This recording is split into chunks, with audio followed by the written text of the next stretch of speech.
Howdy, folks. Today we're looking at Dan O'Neill's Comics and Stories number 2 from 1971 and Company & Sons. Raise a glass for a true American original. Dan O'Neill wore many hats as an editorial cartoonist for the San Francisco Chronicle, a pioneering underground publisher, and a lightning rod ringleader of a loose-knit band of insurgents in a long legal fight against Disney. It's this last part that forms the large part of O'Neill's legacy, and if you want to understand more about this fascinating sidebar in comics history, I'd recommend a book called The Pirates and the Mouse by Bob Levin, published by Fantagraphics in 2003. That book tells the story of O'Neill's courtroom fight against Disney following the release of a series of unauthorized and quite violent Mickey Mouse stories under the rubric of the Air Pirates funnies. Although the strips were clearly satire, trenchant broadsides against the hegemonic cultural hypocrisies of the Disney Corporation, they were also clearly unauthorized underground Mickey Mouse comics.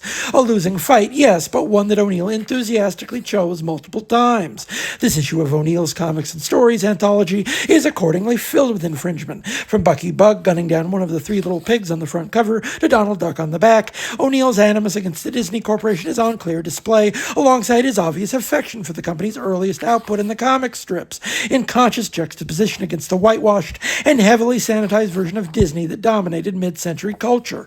However, the bulk of the magazine isn't devoted to Mickey or Donald, but another American icon, Abraham Lincoln, portrayed as a surly, drunken gunfighter leading an invasion force against Mars. As a cartoonist, O'Neill was clearly a political firebrand acclimated to the newspaper page. When stretched to fill a longer narrative, as here, the results are at once wild, hallucinatory, and meandering. There's a fable nestled here about a Martian invasion against Earth during the English Civil War, in which the Martians destroyed the human race by kickstarting the Industrial Revolution, allowing us to destroy ourselves with the internal combustion engine long before we could ever pose a threat to distant Mars.